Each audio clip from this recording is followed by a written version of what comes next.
እሺ እንዴት ናችሁ የኢትዮ ጆሪስ አካዳሚ ተማሪዎች? እንግዲህ ቻፕተር 3 ፓርት 1 ሰርቼ ከኋላ ፓርት 1 እና ፓርት 2 ደግሞ በሌላ በዚህኛው ፒዲኤፍ ሰርቼላችሁ ነበር። አሁን ደግሞ የቀረችው ትንሽ ነገር ነች፣ በጣም ትንሽ ነገር። ይሄንም ደግሞ ስላለን እያላችሁ እየጠየቃችሁ ነበርና ጀስት እሱን ለመስራት ሞክራለሁ። ቢያንስ 3 ደቂቃ የሚያልፍ ነገር አይደለም። ኤክስቴንሽን ኦፍ ኦብሊጌሽን ምን ማለት ነው?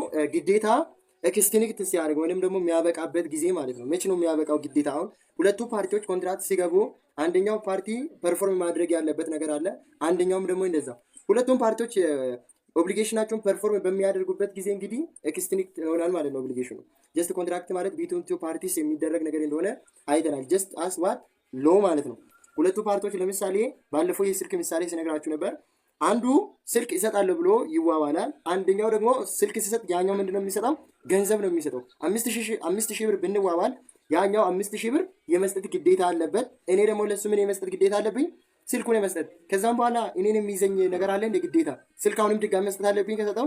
ነው መስጠት የለብኝም። እሱም 5000 ብር ከሰጠኝ በኋላ ድጋሚ መስጠት አለበት የለበትም ማለት ነው። ኤክስቲንክሽን ኦፍ ኦብሊጌሽን ማለት ይሄ ነው። ስለዚህ ኤክስቲንክት የሚደረግበት ደግሞ የተለያዩ ሜቶዶች አሉ። አሁን እናያለን። 3.5 ኤክስቲንክሽን ኦፍ ኦብሊጌሽን ነው። ኮንትራክቹዋል ኦብሊጌሽን ዱ ኖት ላስት ፎርኤቨር ይላል። ምን ማለት ነው? ኦብሊጌሽን ኮንትራክት ከገባን በኋላ ለዘላለም የሚኖር እስከ መጨረሻው ከኛ ጋር የሚሆን አይደለም። የሆነ ጊዜ የሚያበቃ ነው። ኦብሊጌሽኑ ግዴታ ከተወጣን በኋላ የሚበቃ ነው። በተለያዩ ምክንያቶች ነው ደግሞ ተወተን ብቻ አይደለም። የተለያዩ ምክንያቶች አሉ ኤክስቲንክት የሚሄድበት ማለት ነው ኦብሊጌሽን። ሶ they come to end are extended by several grounds ይላል። በተለያዩ ግራውንዶች ምን ይደረጋል? ኤክስቲንግዊሽ ይሆናል ማለት ነው። ሶ the main ground for extinction ምን አለ?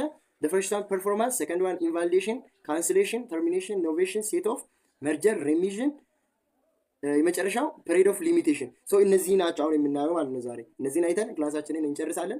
ሶ ኤክስቲንክሽን ኦፍ ኦብሊጌሽን፣ ፐርፎርማንስ፣ ኢንቫሊዴሽን እና ካንሲሌሽን እነዚህን ሶስት መጀመሪያ እናያለን። ፐርፎርማንስ መቼ ነው ፐርፎርም ሲደረግ? እንዴት ኦብሊጌሽኑ ኤክስቲንክት ሊሆን ይችላል? እሱ ነው ፉል ዲስቻርጅ ኦር ፉልፊልመንት ኦፍ ኮንትራክቹዋል ኦብሊጌሽን። ኮንትራክቱን አዝ እንደገባን ነገር ማለት መጀመሪያ እንደተዋዋል ነው ኮንትራክታችንን ስንፈጽም ፐርፎርማንስ ይባላል። ጀስት ቅድም የነገርኳችሁ ምሳሌ እኔ ስልኩን ሲሰጠው እሱ ብሩን ሲሰጠኝ ፉል ዲስቻርጅ ነው ማለት ነው።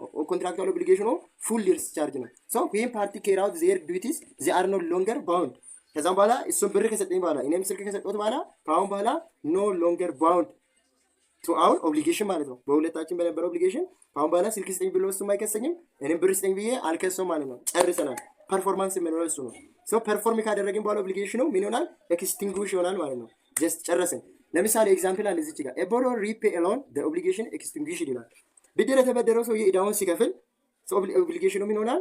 ኤክስቲንጉት ይደረጋል። ለምሳሌ ተመዝግባችሁ ምን ወሰዳችሁ እንበል፣ ለውዝ ከሱቅ ወሰዳችሁ 500 ብር ለውዝ ተበድራችሁ ወሰዳችሁ። ብድሩን ሄዳችሁ የለውዙን ከከፈላችሁ በኋላ ከአሁን በኋላ ባለ ሱቅ 500 ብር ክፈልልኝናል እንዴ? ነው አይለም። ለምን? ኦብሊጌሽኑ ኤክስቲንጉሽድ ይሆናል ማለት ነው። አለቀ። ፐርፎርማንስ ነው። ኢንቫሊዴሽን ደግሞ በተለያዩ ግራውንድ ኮንትራክት ምን ይደረጋል? ኢንቫሊዴት ይደረጋል። ኦከር ዱ ቱ ዋት? ኢንካፓሲቲ፣ ዲፌክት ኢን ኮንሰንት፣ ኢሌጋሊቲ፣ ኢምፖሲቢሊቲ ኦፍ ኦብጀክት፣ ኖን ኦብዘርቫንስ ኦፍ ፎርም። ባለፈው እነዚህ ካፓሲቲ ምን እንደሆነ አይተናል። ኮንሰንት ምን እንደሆነ አይተናል። ኦብጀክቶች ምን እንደሆነ አይተናል። ካፓሲቲ አንድ ሰው ኬፔብል መሆን አለበት ምን ለመሆን ኮንትራክት ለመፈጸም 18 እድሜ መሙላት አለበት ብለናል። ጀስት እድሜው ሳይሞላ ኮንትራክት የገባውን ሰው ኢንቫሊዴት ማድረግ ይቻላል። ቤተሰቡ ለምሳሌ ከቤት ቴሌቪዥን አውጥቶ ልጃቸው ብሸጥ የ14 ዓመት ልጅ ቤተሰብ ሄዶ የእኛ ልጅ እድሜው የደረሰ አይደለም 14 ዓመቱ ነው ቲቪ ደግሞ ከቤት አውጥቶ ሽጣል ብለው ምን ያደርጋሉ? ኢንቫሊዴት ማድረግ ይችላሉ ኮንትራክቱን። ኢንዛ ታይም ደግሞ ለልጁ ቲቪ ይመለሳል። ቤተሰቡ ደግሞ ቲቪው ሲመለስ የተሸጠውን ብር ይመልሳሉ። ገብቷቸዋል አይደለ? ቲቪው ከተመለሰ ብር ይመለሳል። ካሁን በኋላ ቲቪ መልስልኝ ብሬን አምጣ የሚባል ነገር የለም። በቃ ኦብሊጌሽኑ ምን ሆነ? ኤክስቲንጉት ይሆናል ማለት ነው። ስለዚህ ኢንቫሊዴት የሚደረገው በኮንሰንት ያለ ፍቃድ የገቡ ኮንትራክት፣ ኢሌጋሊቲ፣ ኢምፖሲቢሊቲ ኦፍ ኦብጀክት ማይደረጉ ነገሮችን። አሁን ሰማይን ወልውልልኝ ብሎ ኮንትራክት አይገባም አይደለ? ሰማይ ወልውልልኝ ኢት ኢዝ ኢምፖሲቢሊቲ ኦብጀክት። ስለዚህ በዛ ታይም ላይ ደግሞ ኢንቫሊዴት ሲደረግ አንተ ኮንትራክቱን የገባ ሰማይ ወለውላለሁ ብለህ ከሆነ ካሁን በኋላ ስታቆም ያ ይቆማል ማለት ነው ግዴታ። ሶ ፎሎዊንግ ኢንቫሊዴሽን ፓርቲስ ኖ ሎንገር ኦብሊጅድ ቱ ፐርፎርም። ካሁን በኋላ ካቆማችሁ በኋላ ደግሞ ሁለተኛ አትጠይቁም ማለት ነው። ቀላል ነው በጣም። 3.5 ሰው ካንሲሌሽን። ካንሲል የሚደረገው መች ነው?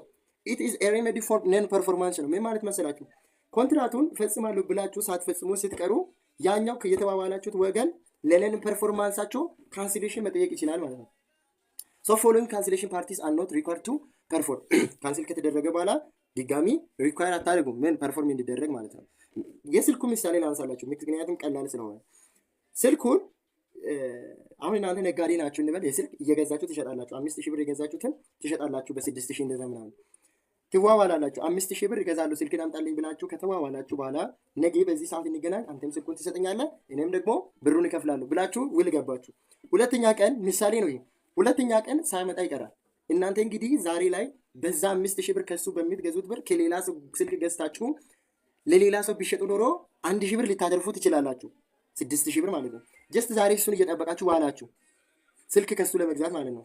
ኤ ቢ ሲ አለ እንበል፣ እኔ ኤ ነኝ፣ ቢ አለ ሲ። ቢን እየጠበቁት ነው እስከሚያመጣ ስልኩን። ቀን ሙሉ ጠበቁት፣ አልመጣልኝም።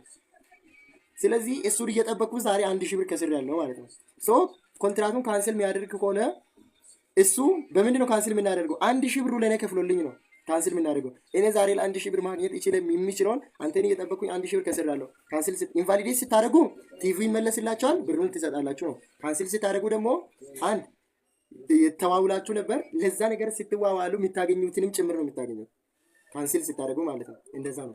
however compensation damage may still be ordered against the defaulting party አሁን ያወራሁት ነው። ጀስት ካንስል ስታደርጉ ካንስል ለምታደርጉት ኮንትራክት የምታገኙት ትርፍ ተከፍሎላችሁ ነው ካንስል የምታደርጉት ማለት ነው። ጀስት እንደዛ ይሁት። ኤክስቴንሽን ኦፍ ኦብሊጌሽን፣ ተርሚኔሽን፣ ኖቬሽን ኤንድ ሴት ኦፍ ሶስቱን ደግሞ እኛው 3.54 ተርሚኔሽን ማቋረጥ መች ነው ኮንትራክት የምናቋርጠው ነው። ኤክስቴንሽን ኦፍ ኦብሊጌሽን በአግሪመንት ዩኒላተራል አክሽን አሎድ አንደር ዘ ኮንትራክት። አሁን በምን ምሳሌ ላስረዳችሁ መሰላችሁ? ይሄን ተርሚኔሽን ለምሳሌ ብዙ ጊዜ አሁን እናቶች ወተት ያከራያሉ ለህፃናቶች አይደለ? ጀስት ወተት ያከራያሉ ለወር ማለት ነው። ለወር 1000 ብር የሚከፍሉ ከሆነ በየቀኑ ጠዋት ጠዋት ሄደው ወተት ይወስዳሉ። ዛሬም ሰኞም ማክሰኞ ለህፃናቶች ማለት ነው ሁሌ ይወስዳሉ። ግን የሚከፍሉት በወር አንዴ ነው ማለት ነው። ጀስት ኢን ዛት ኬዝ ደግሞ እኔ አልፈልግም አልኩኝ። ለምሳሌ ወተት የተከራየሁት እኔ ነበርኩኝ። በቃ ካሁን በኋላ አልፈልግም ብዬ ካቋረጥኩኝ ቀጣይ ወር ላይ አልወስድም ካልኩኝ ይሄኛው ቤተሰብ የወተት የሚሸጥልኝ እኔ መጠየቅ አይችልም ማለት ነው። ኢን ዛት ኬዝ ተርሚኔት አድርጌያለሁ፣ እኔ አቁሜያለሁ። ዩኒላተራሊ መሆን ይችላል። እኔ በግሌ ማቋረጥ እችላለሁ። አይ ወተት ከሚሸጠውም ሰውዬ ጋር ደግሞ ሄጄ ካሁን በኋላ እኔ በቃ ብሎን አልቀጥልም አቋርጫለሁ ብዬ ማቋረጥ ይችላለሁ። አንላይን ካንስሌሽን ተርሚኔሽን ዳዝ ኖት አፌክት ቲንግ ደን ኢን ዘ ፓስት። ምን ማለት መሰላችሁ? ኢንቫሊዴሽን እነዚህ ካንስሌሽን ላይ ቀድማችሁ ኮንትራት ገብታችሁ ነበር። ለዛ ለገባችሁ ኮንትራት ማግኘት የነበረባችሁን ትርፍ ከፍላችሁ ካንስል የምታደርጉት። ተርሚኔሽን ላይ ደግሞ እንደዛ አይደለም። አቋረጣችሁ ማለት አቋረጣችሁ ነው። ወተት ለ5 ወር ወስዳችሁ ከሆነ ተርሚኔት ስታደርጉ 5 ወር የወሰድከውን ወተት መልስልኝ፣ ለ5 ወር ካንተ ወተት እኔ ወተት እየሸጥኩልኝ የወሰድኩትን ብር መልስልሃለሁ አይባልም። ጀስት ፓስትን ምን ያደርግም አፌክት አያደርግም። ኢት ኦንሊ ኤክስቲንጉሽ ፊውቸር ኦብሊጌሽን ነው። ካሁን በላይ ወደፊት የሚቀጥለውን ይቆማል እንጂ በፊት የነበረው ነገር መቼም ቢሆን አይነካም ማለት ነው። ተርሚኔሽን ሰው ገብታችኋል አይደለ? ምን ይላል እዚህ ጋር ኤግዛምፕል አን ኤምፕሎየር ኤንድ ኤምፕሎይ ሙቹዋል አግሪ ቱ ኢንድ ዜር ኤምፕሎይመንት ሪሌሽንሺፕ። አንድ ሰራተኛ ከዛም በኋላ አሰሪና ሰራተኛ ነበር። ከዚህ በፊት አቆመ፣ ሰራተኛ አቆም ካሁን በኋላ ስራ አትስራ ካለ በኋላ እንዲህ ያደርጋል፣ ተርሚኔት ያደርጋል። ከዚህ በፊት እኔ የሰራው ለአንተ የከፈልኩትን ብር ክፈልልኝ፣ ጉልበቴን ልክፈልልህ አይቻልም። ጉልበት ይከፈላል እንዴ? ጉልበት በብር ተቀይሮ ይከፈላል እንጂ ጉልበት አይመለስም። ለዛ ተርሚኔት ካደረገ ከዛም በኋላ አይቀጥልም ማለት ነው። ኦኬ 3.5 ኖቬሽን 5 ኤክስቴንሽን ኦፍ ኦብሊጌሽን ባይ ሰብስቲቱሽን። ይሄ ማለት መተካት ማለት ነው፣ በሌላ ማለት ነው። በሌላ ኦብሊጌሽን መተካት ነው። ፓርቲስ ሪፕሌስ ኤግዚስቲንግ ኦብሊጌሽን ዊዝ ኒው ዋን። ምን ማለት መሰላችሁ? ከዚህ በፊት እኔ ይሄ ደግሞ ቀላል ምሳሌ ልፈልግላችሁ ለኖቬሽን። ቡና ነበረ ሳቀርብ የነበረው ለሆነ ድርጅት። ቡና እያቀረብኩኝ አይ በቃ ቡና ካሁን በኋላ ማቅረብ አልችልም፣ ቡና አሁን ስለተወደደ ቡና ማቅረብ ስለማልችል የሻይ ቅጠል ላቅርብላችሁ አልኩኝ። አይታችኋል። ያው ከዚህ በፊት የነበረኝ ግዴታ ምንድን ነው? ቡና የማቅረብ ግዴታ ነበረኝ።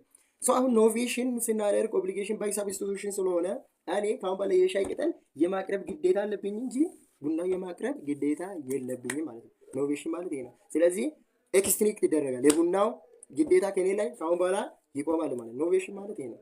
እሺ ሴት ኦፍ መቻቻል ማለት ነው። ደግሞ ሴት ኦፍ ማለት መቻቻል ምን ማለት ነው? where two person own debt to each other both obligation are extinguished ይላል። ለምሳሌ ይሄ ደግሞ መቻቻል ማለት እኔ አንተ ላይ 5000 ብር ነበረኝ፣ እኔ ደግሞ አንተ ምን ይላል 5000 እኔም አንተ ላይ 5000 ብር። ጀስት እንደዛ አይነት ኬዝ አይፈጠርም፣ ግን ሊፈጠር ይችላል በሚል ነው ህጉ የተቀመጠው። እዛ ኬዝ አንተ 5000 ብር ነበረ፣ እኔም 5000 ብር። ስለዚህ አንተ ምን ትሆናለህ? 5000 ብር አንተ ላይ ነበረኛ፣ በቃ ይቻለው እኔም ልቻል ማለት ነው። ከዛም በኋላ ይቆማል ማለት ነው። ይኸው both parties simultaneously creditor and debtor usually applies to monetary obligation ይላል ማለት ከገንዘብ ጋር ይያያል። አንተም ቻል እኔም እናቻችል ነው በቃ ይሄ ቀላል ሴት ኦፍ መቻቻል። ኤክስቴንሽን ኦፍ ኦብሊጌሽን መርጀር ሪሚሽን ፔሪድ ኦፍ ሊሚቴሽን የመጨረሻው ማለት ነው። መርጀር መርጀር የምንለው ደግሞ መቼ ነው የሚከሰተው መሰላችሁ?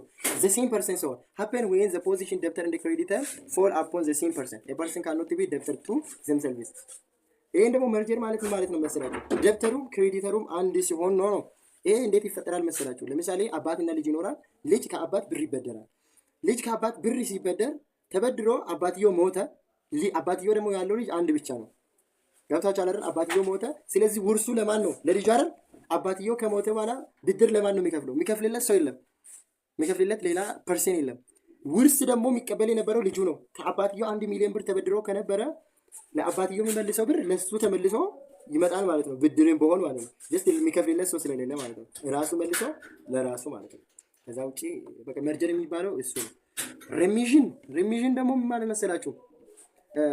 a creditor release the debtor from their obligation። በቃ ትቻለሁ ማለት ነው። በቃ ትቼልሃለሁ።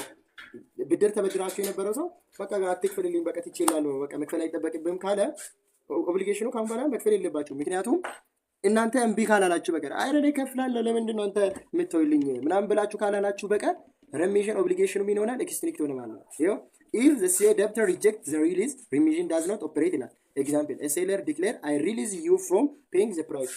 ሻጩ ምን አለ? አይ አንተ አትክፈልልኝ፣ በቃ ካሁን በኋላ መክፈል የለብህም ካለ አንተ የፈለከውን ስልክ ወስደህ በቃ አትክፈልልኝ ካለ በቃ እሱ remission ይባላል። ኦኬ period of limitation, the last one portion. After certain period of time, creditor loses the right to enforce debt through court. period of limitation ደግሞ ይሄ አሁን አለ 10 ዓመት ይላል ህጋችን ማለት ነው። ያ 10 ዓመት ካለፈ በኋላ ማንም ሰው ብከስ እንደፈለገ ቢያደርግ ከአንተ የፈለገው ነገር መቀበል ከሰው መቀበል አይችልም። እንደዛ ነው ይገሙ ነው። ተበድራችሁ ለምሳሌ 10 ዓመት ቆያችሁ በኋላ 11ኛ ዓመት ላይ ነው ከዛሬ 11 ዓመት በፊት እኮ እንደዚህ እኔን አድርጎኝ ብር ወስደውን አልመልስም ብሎ ቢከስ ምንም ህጉ ለእናንተ እንትን ብሎ ነገር የለም። አልቋል፣ በቃ ጊዜው አልፏል ብሎ ነው ፍርድ ቤቱ የሚመልሳል። ስለዛ period of limitation a certain period of time ከዛ በኋላ creditor lose ያደርጋል ማለት ነው። if a debt very old ይላል አይታችኋል። the debtor denies it, the court may not help the creditor። በቃ መርዳት አይችልም። በዛ እስካሁን ድረስ የተነበርክ ነው። ስለዚህ if the debtor admit to debt ተቀብሎ ደግሞ ይከፍላሉ ምናምን ካለ ችግር የለው። ነገር ግን ፍርድ ቤት ከሰው እንደፈለገ ብር ምንም ይመጣ እንትን የለም ማለት ነው። ሶ ቻፕተር 3 በዚህ እንጨርሳለን ማለት ነው። ቪዲዮ ስለተከታተላችሁ አመሰግናለሁ። ቴንክ ዩ። ሰብስክራይብ ያላደረጋችሁ ደግሞ አድርጉ። ይሄ የቢዝነስ ሎ ቻፕተር 3 ጨርሰናል ማለት ነው። ኦኬ መልካም ንባብ ይሁንላችሁ። ፈተና አለባችሁ። መልካም ፈተና ይሁንላችሁ። ቴንክ ዩ።